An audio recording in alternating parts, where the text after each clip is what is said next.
Hello ladies and gentlemen, this is xExiboox and welcome to another video. Today we are going to be talking about the PS4 and the Xbox One.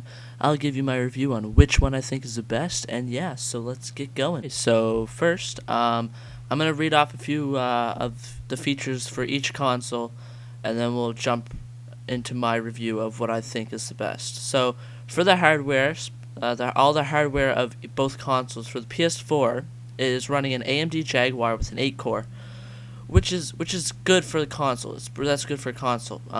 It's also running an AMD Radeon GPU with 18 compute units with a total of 1,152 cores, which is also good.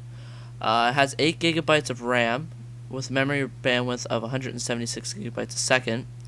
It supports 4K resolution and 7.1 surround sound. It has 2 USB 3-point ports, which 3-point ports are actually very good. Some PCs don't even have 3-point ports. Sorry. 500 gigabyte hard drive, so that's plenty enough. It is also removable and replaceable, so you can take it out and you can put it back in.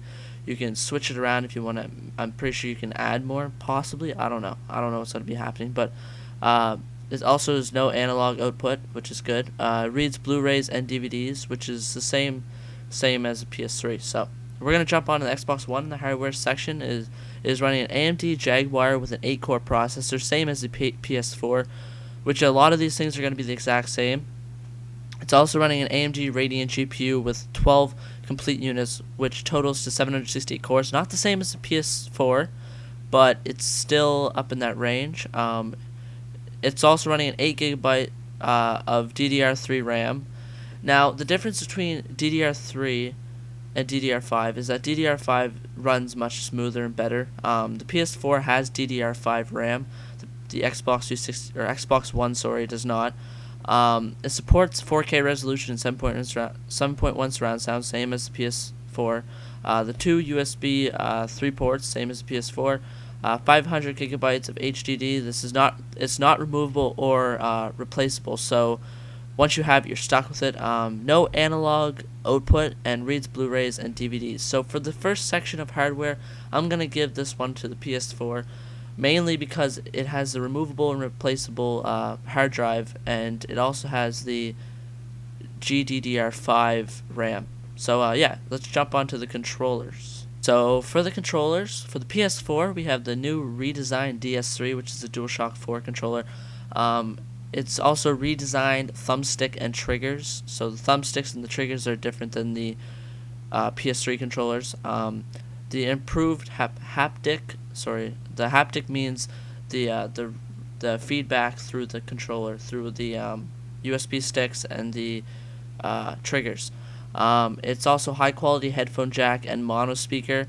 It has a 4-color LED light bar in the front of the controller that is used to identify the players. Like if you're playing co-op or something, you'll know by the lights in front of the controller. I'll be putting a picture up right there. So yeah, and it also shows for the PlayStation Eye. It shows that the controller's on or off.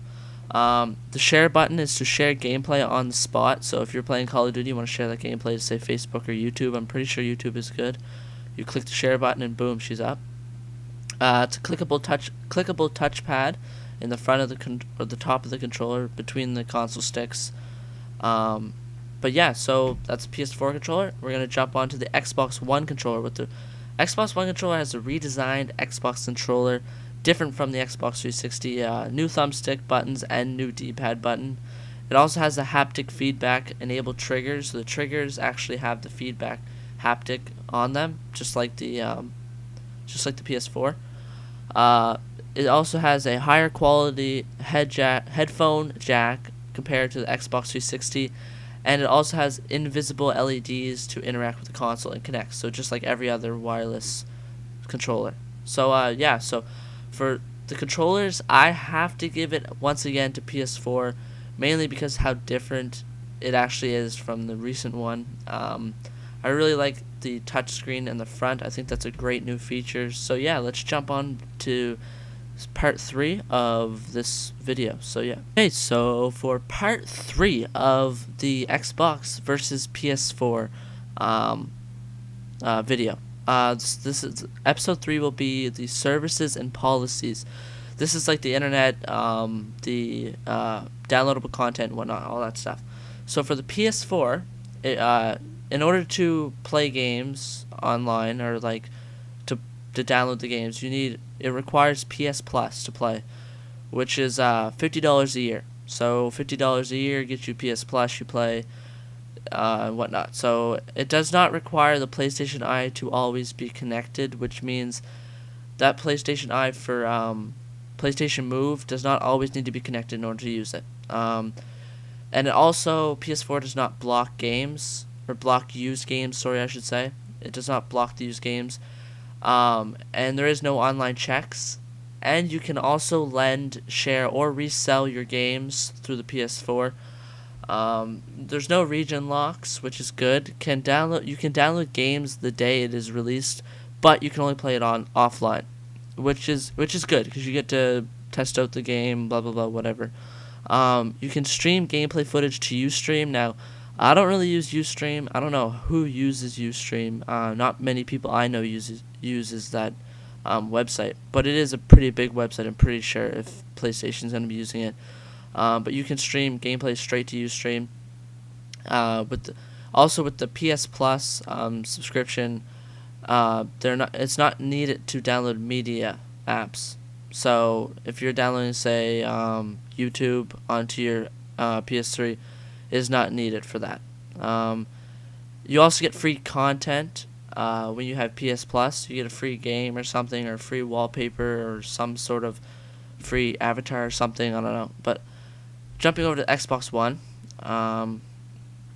Xbox One requires its usual Xbox Live, which is $60 a year. Sorry. It also requires a Kinect to always be connected, but it can be disabled in the settings, so that's not bad. They will not block used games. People have been saying they will, but they're not going to. There's no online checks, which is another thing people are saying they're going to do, but they're not going to do. There's no region locks. You can download games on release and play offline, same as the PS4. You can stream gameplay footage. Now this is a good one. This is the one that kind of makes me like the fact that Xbox is doing this. You can stream your gameplay footage directly to Twitch TV. Now, Twitch TV is like the second YouTube for live streaming. Basically, that's what it is. It's a huge website. I'm sure everyone has heard of that website if you are regular on YouTube or watch YouTube videos. But you can stream gameplay right to Twitch, so you're not going to have to use your computer or your HD PVR or anything like that. You can also live is needed for media apps. You need to have Xbox Live in order to use media apps, which makes sense in a way, I guess. But the PS4 isn't doing that, which kind of makes it different. But you also have exclusive for DLC for specific games, just like this year. Xbox, I also failed really here in the game. Yeah, I failed that. But anyways, Xbox 360 right now, they always get their DLCs, their camos, their map packs, whatever, before like PlayStation 3 and PC do. So that's going to be something they're also going to drag on to the Xbox One. So that's another good thumbs up for them. It also has voice and gesture control through the Kinect. So you can, just like you can with Kinect now, you can use your hands to navigate the menu or play games. You can also use your voice. You can be like Xbox, and then it will kind of connect and then turn on and whatnot. But yeah, so that's good for. So first, the services and policies, I gotta give this one to Xbox, mainly because of the streaming to Twitch. Streaming to Twitch is a big thing. I do it a lot. I can't really do it that much because my computer is not made well enough to live stream gameplay and whatnot. So that's a good bonus for me and for possibly a lot of other people around the world. So I give this one to Xbox. So that means that PS4 is up 2, and Xbox is up 1. So now we're gonna head on over to part 4, where we will talk about the release info. So for the release info, the PS4 kind of is good in this section, good in this portion. The recent release info says that PS4 will be released for only $399. That's Canadian and American. I'm not sure about over in like Europe side, but I'm pretty sure it's an extra 100. I'm not sure, but it's $399 here. It's also being released in the 2013 holiday, so we're talking like December. I'm pretty sure that's what they mean by holiday, like December, around there. So it comes out in December, so it's good because they're going to make a large amount of sales because people are going to be purchasing it for Christmas presents, birthdays or whatever, and all that stuff. So yeah, so the PlayStation Eye, this is the downside. This is what kind of puts PlayStation 4 down in this category, is the fact that in order to get PlayStation Eye, which is like the PlayStation, it's like Kinect but for PlayStation, you need to, it's called PlayStation Move. Sorry, let's go back to that. PlayStation Move. In order to use PlayStation Move, you need the PSI. It's like a webcam looking sort of thing. That is not included in the $399. In order to get that, you need to pay an extra $60. So it kind of brings it up a little bit more. It brings it up to 360 or 460, sorry, plus tax. So it brings it up to around 5 something. So yeah, so that's the PS4. Now onto the Xbox One. The Xbox One is being released for $499. Now I don't know, but that's quite a lot of money for a console, really. But I guess what you get with it is what you pay for, sort of thing. It's being released in it's being released on November of 2013. So it's coming out before the PS3, which is nothing new. It's coming out before the PS3, so that means that a lot more people are probably going to purchase the Xbox One, considering it's right there. It's there before everything else, right? No one wants to wait. They want to get their hands on these new new generation of consoles. So it's coming out November 2013, which is great. And Kinect is going to be included. So you get the Kinect motion sensor, which I guess kind of makes sense because Kinect was, I think it was $100 to buy it this year, or last year and this year, really. I think it was like $100 or something like that, or almost $200. So if you were to take $399, which is $400, and add that $100, it brings it up to basically $500.